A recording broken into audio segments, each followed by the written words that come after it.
Hi hello નમસ્તે સત શ્રી અકાલ કેમ છો once again welcome back to Rankers channel અને ટાઇટલ પરથી જ તમને ખબર પડી ગઈ છે કે એકમ કસોટી 3 એટલે કે સપ્ટેમ્બરની એકમ કસોટીનું સોલ્યુશન આ વિડીયોમાં હું તમને આપવા માંગુ છું, બરાબર છે. તો સૌથી પહેલા માધ્યમિક અને ઉચ્ચતર માધ્યમિક બોર્ડ ગાંધીનગર તરફથી એક પેપર પ્રસ્થાપિત કરવામાં આવ્યું છે, મોકલવામાં આવ્યું છે. કુલ 45 મિનિટનો જ સમય છે, 25 માર્કનું પેપર છે, બરાબર છે, સમજજો. અને એક એક વસ્તુ આપણે ડિટેલમાં સમજીશું, કોઈ ઉતાવળ નથી, શાંતિથી સમજીને કરીશું. તો સૌથી પહેલો સવાલ છે કે કુલ 12 પ્રશ્નો છે, બધા ફરજિયાત છે, કંઈ વાંધો નહીં, લખી નાખીશું, અમને કશું નડતું નથી. નીચે આપેલા પ્રશ્નોના માંગ્યા મુજબ ઉત્તર આપો. 4 સવાલ 4 માર્ક, દરેકનો 1 માર્ક. કોષવાદ રજૂ કરનાર સૌથી પહેલા વૈજ્ઞાનિક કોણ હતા? તો કોષવાદ રજૂ કર્યો હતો સ્લેડન અને સ્વોન. સ્લેડન અને સ્વોન નામના વૈજ્ઞાનિકે, બરાબર. અને જ્યારે 5મું ચેપ્ટર ચલાવ્યું હતું, ઉપર આઈ બટનમાં જોઈ લો, તો જ્યારે 5મું ચેપ્ટર ચલાવ્યું હતું ત્યારે મેં તમને સ્પષ્ટ કીધું હતું કે બેટા આમાંથી 1 માર્કરમાં કોઈ એક વૈજ્ઞાનિકનું નામ અને એની શોધખોળ પૂછાશે જ. એટલે આ સિવાયના દરેક વૈજ્ઞાનિક તૈયાર તો કરવાના જ છે. ચલો, મીટર પ્રતિ સેકન્ડ સ્ક્વેર એ કઈ ભૌતિક રાશિનો એકમ છે? તો જોવા જઈએ, મીટર એટલે અંતર, પ્રતિ સેકન્ડ સ્ક્વેર એટલે સમયનો વર્ગ. સમયનો વર્ગ એટલે સમય ગુણ્યા સમય લખાય, પણ અંતર ભાગ્યા સમય તો વેગ છે, અને વેગ ભાગ્યા સમય પ્રવેગ છે. અને આપણને ખબર જ છે કે મીટર પ્રતિ સેકન્ડ સ્ક્વેર શેનો એકમ છે? પ્રવેગ. શેનો એકમ છે બેટા? પ્રવેગ. તો મીટર પ્રતિ સેકન્ડ સ્ક્વેર એ પ્રવેગ નામની ભૌતિક રાશિ, ઇંગ્લિશમાં કે એક્સલરેશન સિમ્બોલ છે, એ ની ભૌતિક રાશિનો એકમ છે. આપેલું વિધાન ખરું છે કે ખોટું? જો ખોટું હોય તો સુધારીને ફરી લખો. એટલે ગુજરાત બોર્ડવાળા આપણને એવું પૂછે છે કે ભાઈ સાચું છે કે ખોટું? નિલંબિત કણોને નરી આંખે જોઈ શકાતા નથી. તો કહી દો ને બેટા ગુજરાત બોર્ડને, હા તું ગલત. વિધાન સનાતન ખોટું છે. એટલે આમાં એવું છે કે નિલંબિત કણોને નરી આંખે જોઈ શકાય છે. નિલંબિત કણોને નરી આંખે જોઈ શકાય છે. આપણને ખબર છે કે ચોકનું પાણીમાં બનાવેલું મિશ્રણ આખો પ્રયોગ હતો, અને આપણે જોયેલું કે ચોકને પાણીમાં બનાવીએ છીએ એટલે આપણને ચોખ્ખું ચોક અંદર તરતો દેખાય છે. એટલે ચોકના કણોને નરી આંખે જોઈ શકાય, એટલે નિલંબનને નરી આંખે જોઈ શકાય છે. ઓકે, 14મા ચેપ્ટરનો સવાલ છે, નીચેનામાંથી કયું પરિબળ કુદરતમાં ભૂમિ નિર્માણની પ્રક્રિયામાં ભાગ ભજવતું નથી? ભૂમિ નિર્માણ, ભૂમિ એટલે જમીન. જમીન સૂર્યના કારણે જમીન બને છે. હા, ભૂમિ નિર્માણનો એક સવાલ આઈએમપી છે.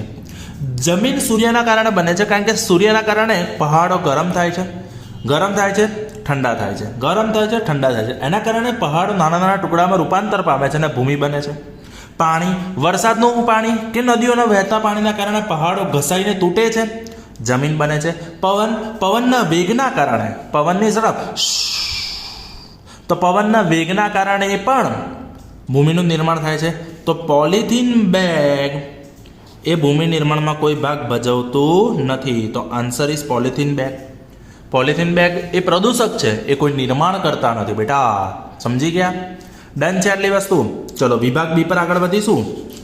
તો આ 4 માર્ક તો રોકડા કરતો, રોકડા રઘુ રોકડા. ચલો, નીચેનામાંથી કયો પદાર્થ ટિન્ડલ અસર દર્શાવે છે? દૂધ. મીઠાનું દ્રાવણ ટિન્ડલ અસર દર્શાવે? ના. કોપર સલ્ફેટ બતાવશે? ના. સ્ટાર્ચ? ના. સ્ટાર્ચ એટલે લોટ. લોટનું તમે પાણી બનાવો છો તો નિલંબન બનવાનું છે. એટલે તમે સમજી લો, આમાં ઘણી બધી વાર એવું પણ હોય છે કે એક કરતાં વધારે જવાબ પણ સાચા હોય. તો અહીંયા આગળ એક જ જવાબ સાચો છે, એ છે ફક્ત ને ફક્ત દૂધ. ચલો, કોષનું શક્તિઘર, નીચે માહિતીરૂપ અનુરૂપ અંગિકાઓનું નામ આપો. કોષનું શક્તિઘર કોણ છે બેટા? કણાભસૂત્ર. કારણ કે કણાભસૂત્ર માઇટોકોન્ડ્રિયા પાવર હાઉસ કહેવાય છે. કણાભસૂત્રને કોષનું પાવર હાઉસ કહેવામાં આવે છે. કણાભસૂત્રને કોષનું શક્તિઘર કહેવામાં આવે છે, એવું કારણ પણ આવી ગયેલું છે બેટા. તો એટલા માટે કોષનું શક્તિઘર કોણ છે? કણાભસૂત્ર, જેની અંદર શક્તિ એટલે કે એટીપી બને છે.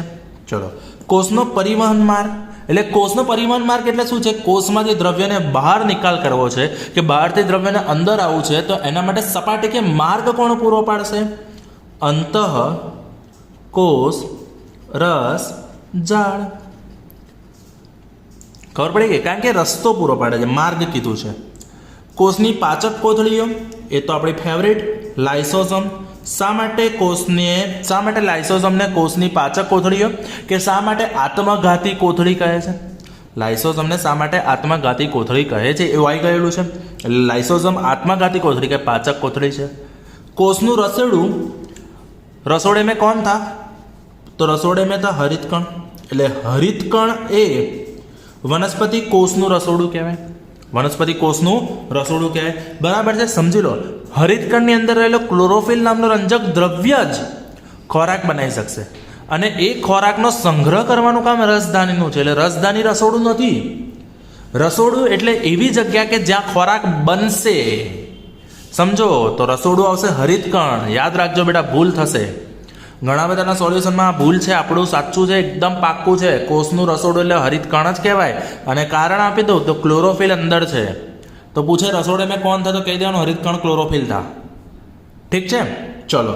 તો હવે આપણે 1 by 1 મોટા સવાલ પર આગળ વધીશું. સૌથી પહેલા આપણને એવું કીધું ઝડપ અને વેગ વચ્ચેનો ભેદ સમજાવો. ચલો સમજજો બેટા, ઝડપ અને વેગ વચ્ચેનો ભેદ. ઝડપ અને વેગ, ચલો ધ્યાન આપજો. ઝડપ અને વેગ બરાબર છે. બંને આમ તો છે, અંતર કાપ્યું કેટલા સમયમાં એ જ. તો સૌથી પહેલા ઝડપ એટલે શું? પદાર્થે એકમ સમયમાં, છેદમાં હંમેશા સમય એટલે એકમ લેવાનો, એકમ સમયમાં કાપેલા અંતરને ઝડપ કહે છે. જ્યારે પદાર્થે એકમ સમયમાં કરેલા સ્થાનાંતરને, સમજો, એકમ સમયમાં કરેલા સ્થાનાંતરને વેગ કહે છે.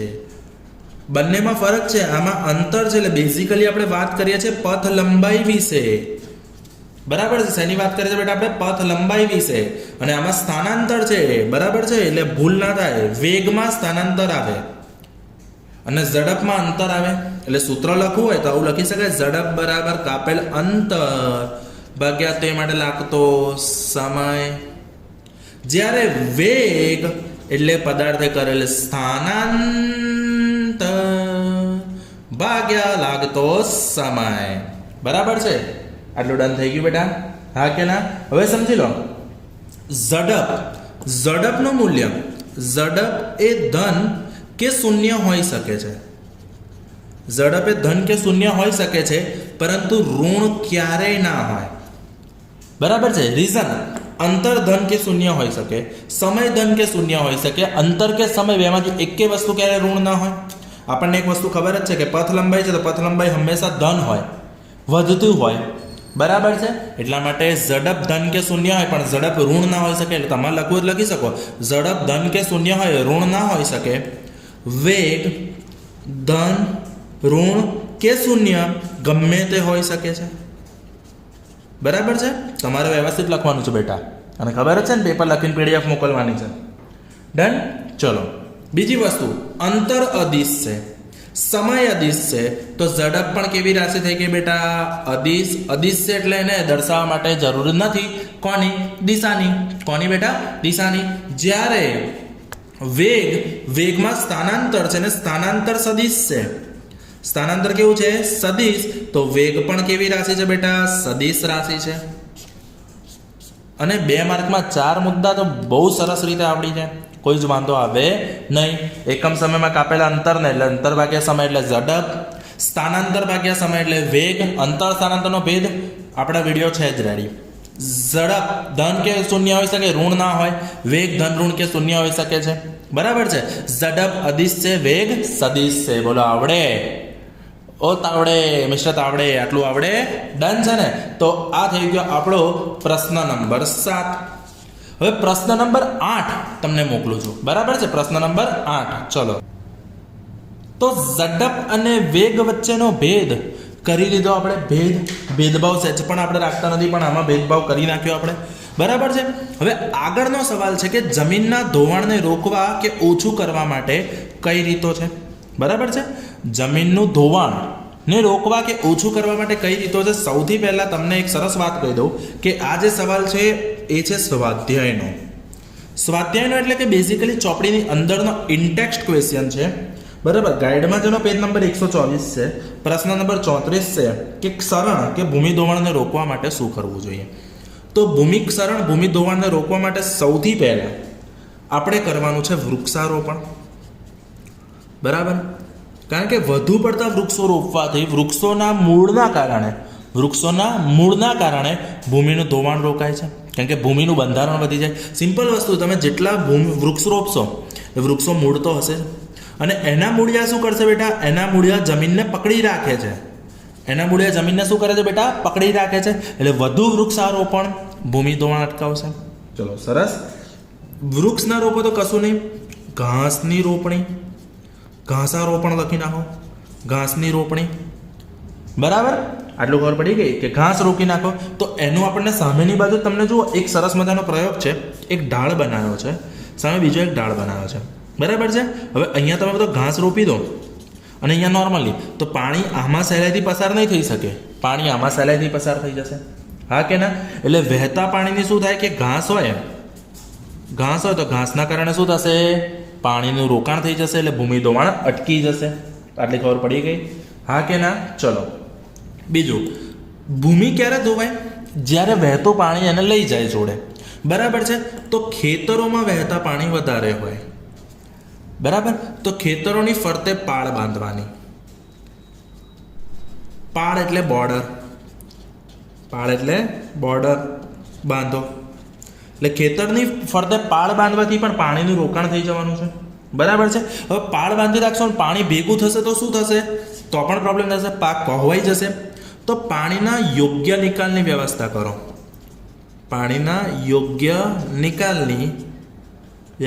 કરો.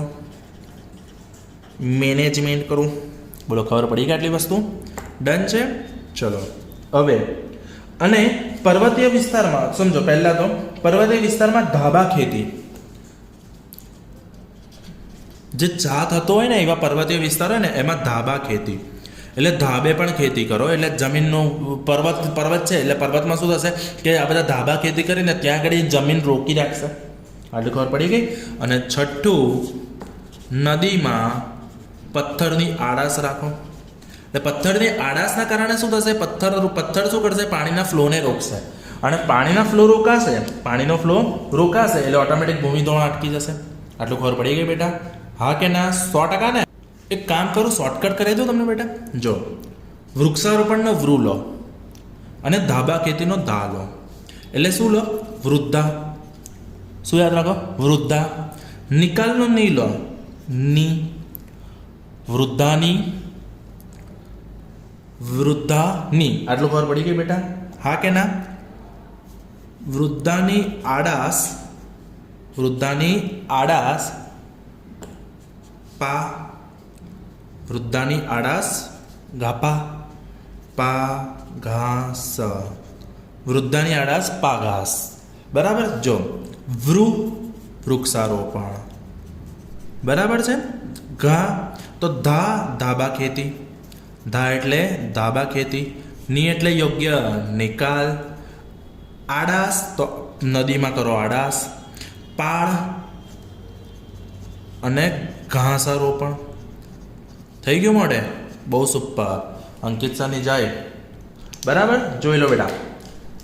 શું યાદ રાખવાનું? વૃદ્ધાની આડાસ પાળ ઘાસ. વૃ એટલે વૃક્ષારોપણ. ધા એટલે ધાબા ખેતી. ની એટલે નિકાલ. આડાસ કરો, પાળ બાંધો કે ઘાસ. બોલો ડન? આટલું ખબર પડી ગઈ? તો સમજો કે પહેલા આપણે નાના કરી નાખ્યા, 2 માર્કના સવાલ કરી નાખ્યા. હવે 3 માર્કના સવાલ તરફ આગળ વધીએ છીએ. 3 માર્કનો સવાલ ભયંકર અગત્યનો સવાલ કે સુરેખપથ પર અચળ પ્રવેગી ગતિ માટે સમીકરણ v u + at આલેખની મદદથી મેળવો. જે આપણે ઓલરેડી ચલાવી દીધો છે. બરાબર છે. તો સમજી લો. તમારે ડિટેલમાં જોવો છે તો ઉપર આઈ બટન તો હશે જ અને ડિસ્ક્રિપ્શનમાં લિંક પણ હશે.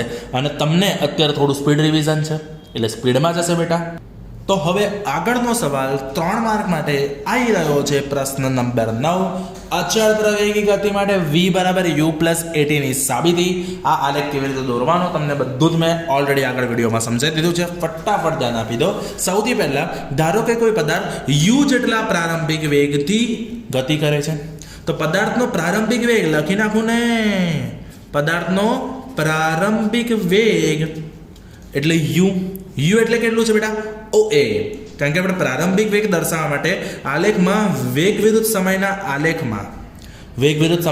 આલેખમાં બિંદુ A પર પ્રારંભિક વેગ બતાવ્યો એટલે OA બરાબર DE બરાબર U. હવે આ પદાર્થ A જેટલા અચળ પ્રવેગથી ગતિ કરે છે, તેથી તે પદાર્થનો T સમય પછી સમય કેટલો છે? T એટલે OD બરાબર T. T સમય પછી પદાર્થનો વેગ વધીને એટલે કે અંતિમ વેગ V થાય છે. કેટલો થાય છે?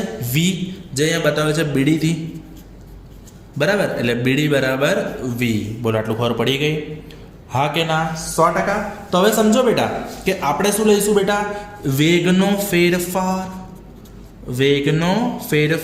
હવે યાદ છે ને મેં શું કીધું છે? ફેરફાર, ડેલ્ટા એટલે ફેરફાર એટલે અંતિમ માઇનસ પ્રારંભિક. શું હતું?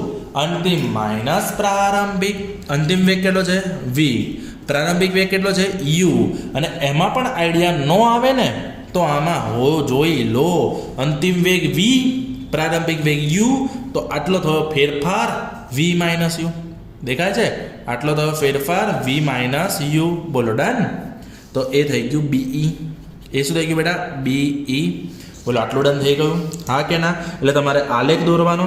આલેખ પરથી પહેલાં 2-3 શબ્દ લખી નાખવાના કે પદાર્થનો પ્રારંભિક વેગ આટલો છે, અંતિમ વેગ આટલો છે, એ રીતે. ડન થઈ ગઈ આટલી વસ્તુ? ઓકે. અને ધેન પછી આપણે આગળ આ બધી વિગતો લખવાની. હવે સમજો, સ્ટેપ નંબર 1. પ્રવેગની વ્યાખ્યા અનુસાર ચલો, પ્રવેગની વ્યાખ્યા શું છે? પ્રવેગ બરાબર વેગમાં થતો ફેરફાર ભાગ્યા તે માટે લાગતો સમય. વેગમાં થતો ફેરફાર ભાગ્યા તે માટે લાગતો સમય. ચલો, જોતા રહો. પ્રવેગનો સિમ્બોલ A, વેગનો ફેરફાર BE, સમય લાગે OD. બોડી નહીં OD, માટે એ BE V માઇનસ U અને OD છે T. હવે આ ટીને લાત મારીને સામે ફેંકી દો એટલે એ શું થશે? એ જોડે ગુણાઈ જશે એટલે V માઇનસ U બરાબર AT. V અને U ને ઝઘડો કરાવી દો એટલે U શું થશે?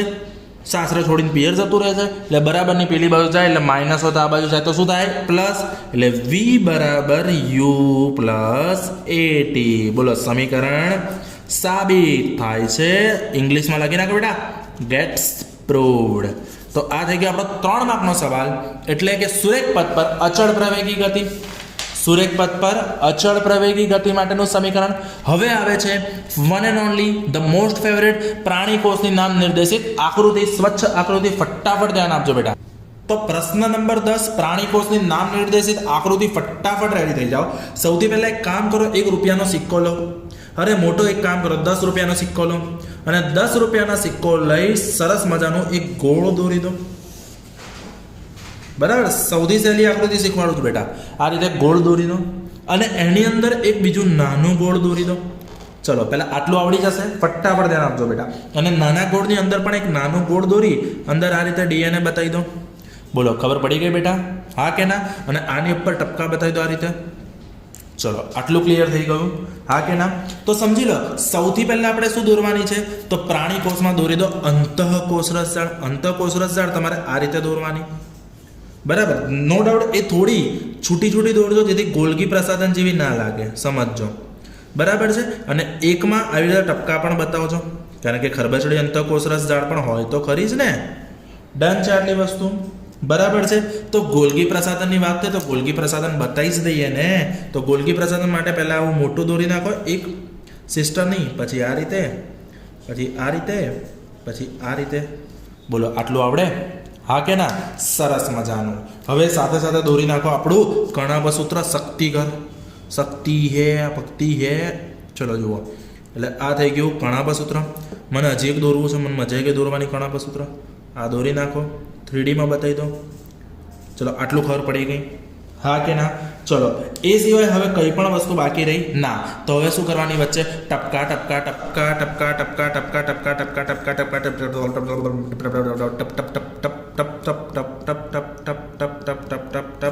ટપ બસ પતી ગયું. આટલું જ કરવાનું છે બેટા.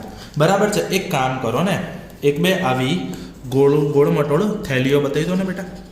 લાઇસોઝોમની. શેની બતાવી દો? લાઇસોઝોમની. બસ બહુ થઈ ગયું.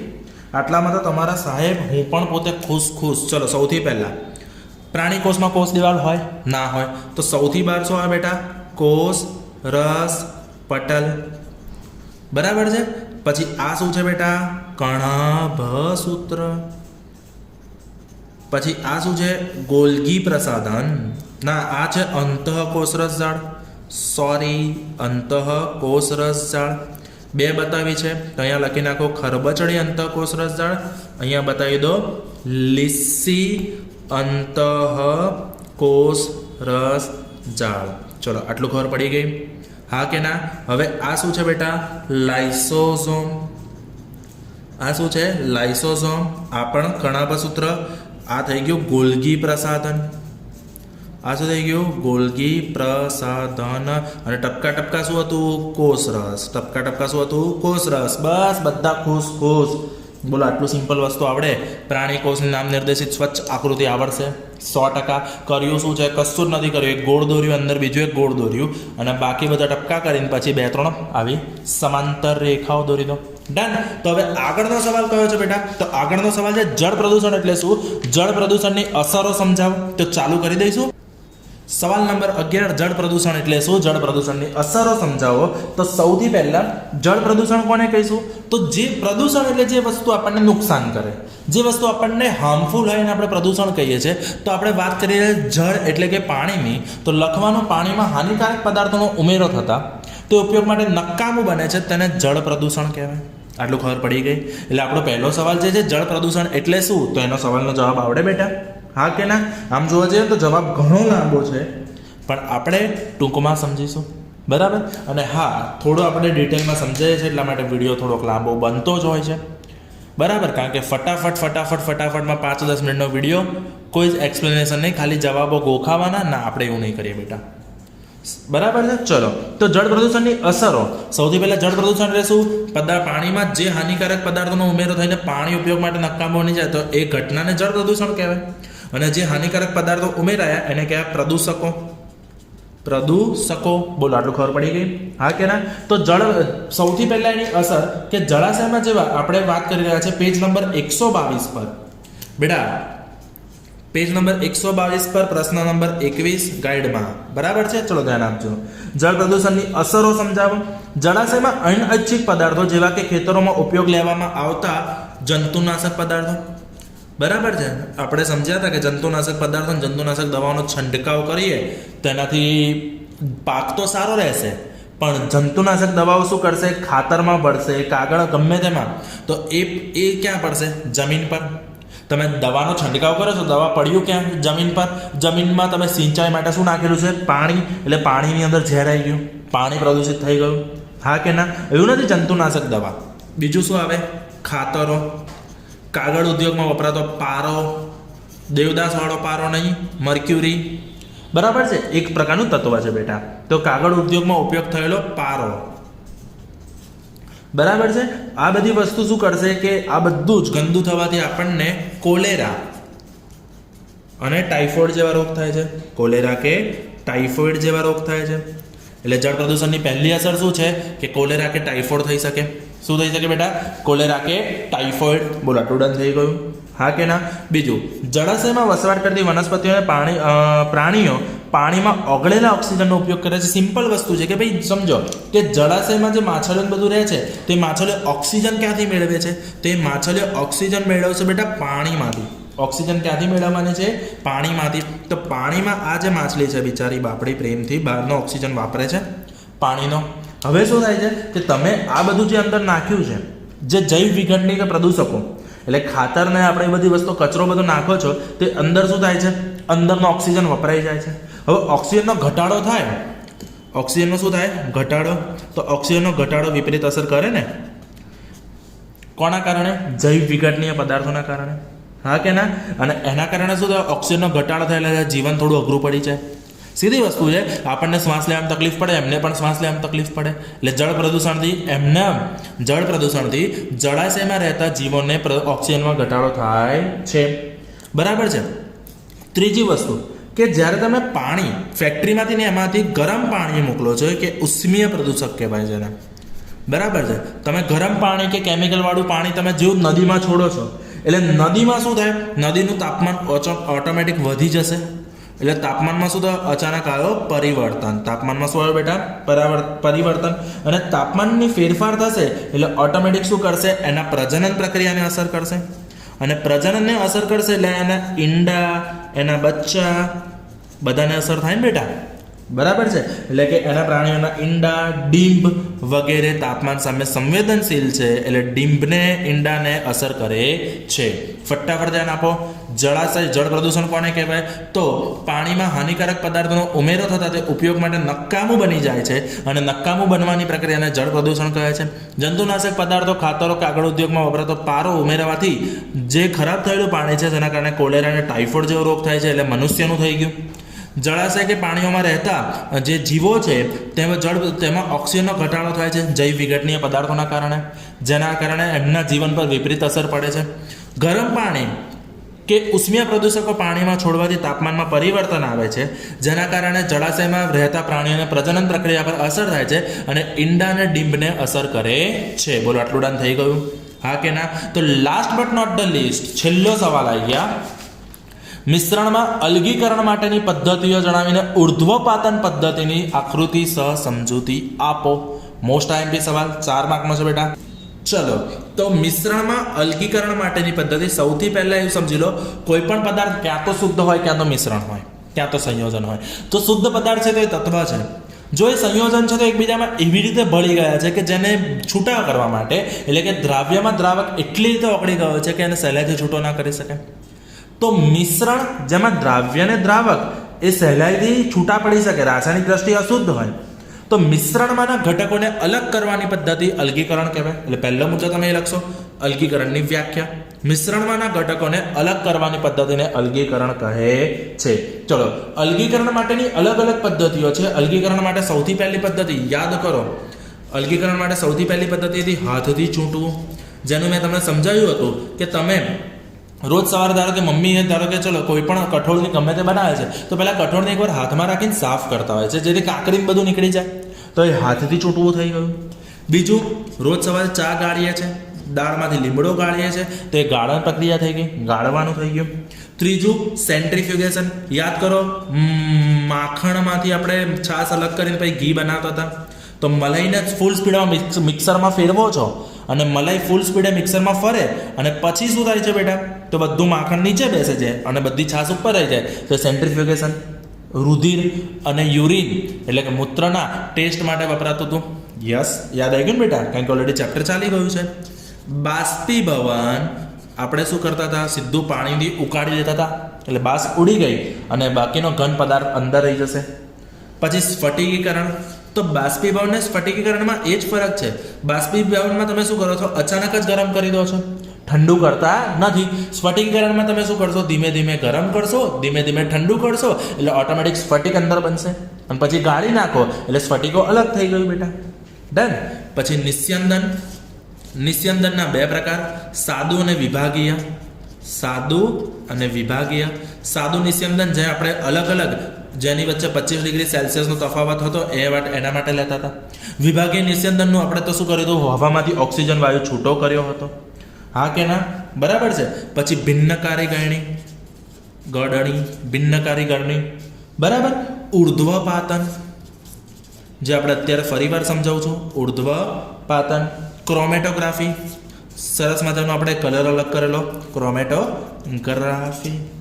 બરાબર છે. ચુંબકીય અલગીકરણ, મેં તમને આખું ઉદાહરણ આપીને સમજાવ્યું કે તમે રેતીને લોખંડ ભેગું થઈ ગયું છે ધારો કે, અને તમારે એકલું લોખંડ જ જોઈએ છે, રેતી તો કચરો છે, કામ નથી, તો તમે શું કરશો? એ રેતીની ઉપર ચુંબક ફેરવી દો એટલે ચુંબક પર બધું લોખંડ ચોંટી જશે, રેતી બધી નીચે રહી ગઈ. તો ચુંબકીય અલગીકરણ થઈ ગયું. તો આપણે એમાંથી કયો પ્રયોગ કરવાનો છે બેટા? ઉર્ધ્વપાતનનો. કયો પ્રયોગ કરવાનો છે? ઉર્ધ્વપાતનનો. તો સૌથી પહેલાં એવું સમજી લો કે ઉર્ધ્વપાતન આવે એટલે એક સિમ્પલ સિસ્ટમ સમજો બેટા કે જે પદાર્થનું ઘનમાંથી પ્રવાહીમાં રૂપાંતરણ થયા વગર સીધું વાયુમાં રૂપાંતર થાય, સીધું વાયુમાં રૂપાંતર થાય તેને શું કહેવાય બેટા? ઉર્ધ્વપાતન. કોનું થાય? કપૂર, નેપ્થેલિન, એન્થ્રેઝિન. બરાબર છે? કપૂર, નેપ્થેલિન, એન્થ્રેઝિન આ બધી વસ્તુ એવી છે કે જેનું એમોનિયમ ક્લોરાઇડ તો આ બધી વસ્તુ એવી છે કે જેનું સીધું ઉર્ધ્વપાતન થતું હોય છે. બરાબર છે? તો આપણે એના માટે આકૃતિસર પદ્ધતિ કીધી છે, પ્રયોગ નથી કીધો, ખાલી પદ્ધતિ કીધી છે. તો તમારે કશું જ નથી કરવાનું, પહેલાં આકૃતિ દોરવાની છે. આકૃતિ દોરવાની એટલે આપણને ખબર છે આપણે આકૃતિમાં એને ગરમ કરવું છે, ઉર્ધ્વપાતન કરવા માટે ગરમ તો કરવું જ પડશે. તો ફરીવાર ધ્યાન આપી દો. સૌથી પહેલાં આપણે આ રીતે જાળી મૂકી દો. બરાબર છે? 3Dમાં બતાવી દો જાળીને, અને જાળીના 2 સ્ટેન્ડ લગાવી દો. જાળી નહીં, જાળી મારશે કોક પકડીને. બરાબર? જાળી ના કરો. ચલો હવે જુઓ. હવે આ જે છે એની ઉપર તમે એક ચાઇના ડીશ મૂકવાની છે. તમારે શું મૂકવાની છે બેટા? એક ચાઇના ડીશ એટલે જેને કહેવાય રકાબી. તો આ રીતે એક રકાબી મૂકી દો બેટા. ચલો, તો આપણે આ ચાઇના ડીશ મૂકી દીધી. બરાબર છે? ચલો, સરસ મજાની રકાબી મુકાઈ ગઈ. હવે એ રકાબીની ઉપર એક ગળણીને ઊંધી ઢાંકવાની છે. એટલે આ ગળણી ઊંધી ઢંકાઈ ગઈ બેટા.